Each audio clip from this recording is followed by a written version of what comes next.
నెల్లూరు నగర మేయర్ గిరిజనులకు కేటాయించారు. ఇన్ఛార్జి పేరుతో గిరిజన మేయర్ పదవిని బీసీలకు కేటాయించడం సబబు కాదు. తిరిగి ఒక ఎస్టీ మహిళను మేయర్ పదవిపై అవిశ్వాస తీర్మానం పెట్టిన వారు తిరిగి ఎస్టీకు ఎందుకు ఆ మేయర్ పదవిని కట్టబెట్టడం లేదని గిరిజన సంఘాల సమైక్య పేర్కొంది. నెల్లూరు గాంధీ బొమ్మ సెంటర్ నుంచి విఆర్సీ సెంటర్ వరకు ర్యాలీ నిర్వహించింది.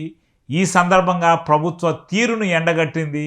గిరిజన మేయర్ పదవిలో బీసీ వ్యక్తి ఎలా కులుకుతాడంటూ ఆగ్రహం వ్యక్తం చేశారు. ఈ కార్యక్రమంలో పలువురు గిరిజన సంఘాల నేతలు హాజరయ్యారు.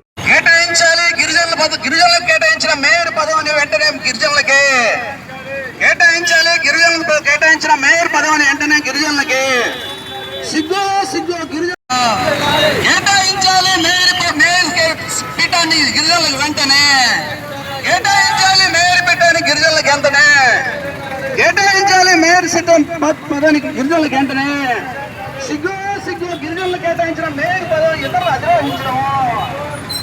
కేటాయించాలి మేయర్ పదవిని గిరిజనులకు వెంటనే సిగ్గు గిరిజనులకు కేటాయించిన మేయర్ పీఠాన్ని ఇతరులు అధిరోహించడం.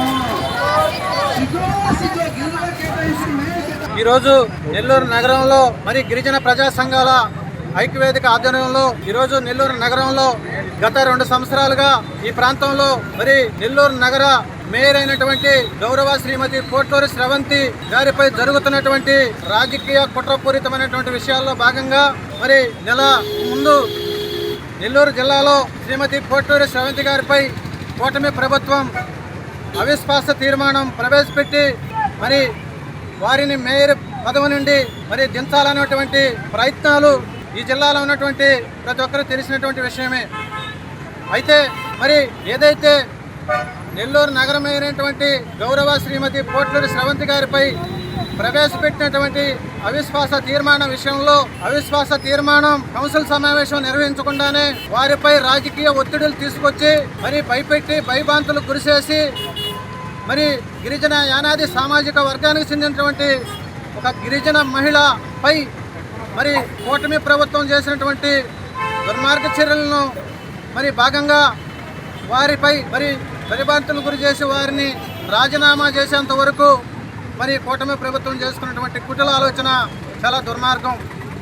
అయితే ఆనాడు కూటమి ప్రభుత్వం అదేవిధంగా రూరల్ నియోజకవర్గం ఉన్నటువంటి కొంతమంది కార్పొరేటర్లు మరి రూరల్ నియోజకవర్గం ఉన్నటువంటి గౌరవ శాసనసభ్యులు రాజ్యాంగబద్ధంగా గిరిజనులకు కేటాయించినటువంటి మరి గిరిజన రిజర్వేషన్ కోటాలో వచ్చినటువంటి మేయర్ పదవి కనుక మేము న్యాయబద్ధంగా మేయర్ పదవిని గిరిజన సామాజిక వర్గానికి కేటాయిస్తాము, వారినే ఆ పీఠంపై కూర్చోబెడతామని చెప్పి మరి మీడియా ముందు ఈ జిల్లా ప్రజలకు మరి మాధ్యమాల ద్వారా తెలియజేయడం జరిగింది. అయితే కానీ ఇప్పటికి నెల మాసం అవుతున్నప్పటికి కూడా కనీసం మరి మున్సిపల్ కౌన్సిల్ సమావేశం నిర్వహించకుండా మరి రాజ్యాంగబద్ధంగా విరుద్ధానికి మరి అంబేద్కర్ రాజ్యాంగానికి మరి వ్యతిరేకంగా మరి అగ్రవర్ణాల రాజ్యాంగం ఈరోజు మరి ఇక్కడ జరుగుతూ ఉందంటే ఇది చాలా దౌర్భాగ్యం అని చెప్పి కూడా మరి ప్రశ్నిస్తూ ఉన్నాం. ఎందుకంటే రాష్ట్రంలో మరి గిరిజనులు అందులో యానాది సామాజిక వర్గానికి చెందినటువంటి ఒక గిరిజన మహిళ మరి రాక మరి నెల్లూరు నగరంలో మేయర్ అవకాశం వస్తే దాన్ని పూర్తి కాలంలో సకాలంలో కొనసాగించకుండా మరి మధ్యలోనే మరి గిరిజన అనేటువంటి చిన్న చూపుతో ఒక గిరిజన మహిళ అనేటువంటి ఆలోచన కూడా చేయకుండా మరి కుటిల రాజకీయ కుట్రపూరితమైనటువంటి ఆలోచనలు చేసి మరి వారిని రాజీనామా చేపించి మరి ఈరోజు గిరిజనేతరుల్ని మేయర్ పీఠంలో కూర్చోబెట్టి మరి మీరు పండుగలు సంబరాలు చేసుకోవటం ఎంతవరకు సమంజసమని మేము ఈరోజు కూడా ప్రశ్నిస్తూ ఉన్నాం. కూటమి ప్రభుత్వానికి మేము ఈరోజు ఒకటే సూటిగా తెలియజేస్తా ఉన్నాం. గిరిజనులు అందులో యానాదులు మరి ఈ రాష్ట్రంలో 14 లక్షల మంది పైచులకు మరి యానాదులు ఉన్నారు. అత్యధిక శాతం ఓటు బ్యాంక్ ఉంది. అయితే యానాదులు మరి 2000 మరి ఎన్నికల సార్వత్రిక ఎన్నికలు జరిగినప్పుడు మరి గిరిజనులు అందులో యానాదులందరూ కూడా మరి కూటమి ప్రభుత్వానికి సపోర్ట్ చేసినటువంటి సందర్భాలు ఉన్నాయి. అలా ఆనాడు ఎన్నికలకు ముందు ప్రస్తుతం రాష్ట్ర ముఖ్యమంత్రులుగా ఉన్నటువంటి గౌరవ ముఖ్యమంత్రి వర్యులు గౌరవ శ్రీ నారా చంద్రబాబు నాయుడు గారు, అదేవిధంగా ఐటీ శాఖ మార్చులు తెలుగుదేశం పార్టీ జాతీయ ప్రధాన కార్యదర్శి నారా లోకేష్ గారు మేము అధికారంలోకి వస్తే ఖచ్చితంగా యానాదులకి అండగా ఉంటాం, యానాదులను అన్ని విధాలా అభివృద్ధి చేస్తాం, వారు చాలా అమాయకులు, ఆర్థికంగా పేదరికంగా చాలా వెనకబడి ఉన్నారని, వారిని ఆర్థికంగా సామాజికంగా రాజకీయంగా అన్ని రంగాలలో వారిని అభివృద్ధి చేస్తామని చెప్పడం జరిగింది. అయితే ఈ జిల్లాలో అందుకు విరుద్ధంగా జిల్లాలో మరి రూరల్ నియోజకవర్గంలో మరి గిరిజనుల పైన, అందులో ముఖ్యంగా యానాదుల పైన రాజకీయ కుట్రపూరితమైనటువంటి ఆలోచనలు చేస్తూ ఉన్నారు. ఇది సమంజసం కాదు.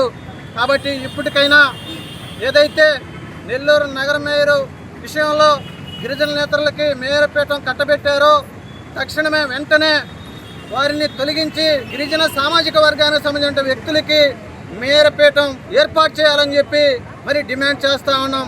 లేదంటే రాష్ట్ర వ్యాప్తంగా మరి గిరిజన ప్రజా సంఘాలన్నింటినీ కలుపుకొని మూకమిడిగా ఉద్యమిస్తామని కూడా హెచ్చరిస్తూ ఉన్నాం. ఈరోజు గిరిజన సంఘాల ఐక్యవేదిక తరఫున గత నెలలో ఎవరైతే నగర మేయర్ గిరిజన ముద్దుబిడ్డ పోట్లూరు స్రవంతి గారిపై అవిశ్వాస తీర్మానం పెట్టి ఆమె సరిగా పనిచేయట్లేదని చెప్తూ తొలగించాలనే ఉద్దేశంతో తొలగించి, అలానే ఇంకో గిరిజన మహిళ అయినటువంటి దేవరకొండ సుజాత గారికి ఆ పదవి కట్టబెట్టాలనే ఉద్దేశంతో ఈ కూటమి నాయకులైనటువంటి మన మంత్రి నారాయణ గారు, అలాగే శ్రీధర్ రెడ్డి గారు, తర్వాత ఎవరైతే ముఖ్యమైనటువంటి కీలక నేతలు ఉన్నారో కూటమి పార్టీలో అందరూ కూడా చెప్పిన మాట యావత్తు ప్రపంచానికి తెలిసిన విషయమే.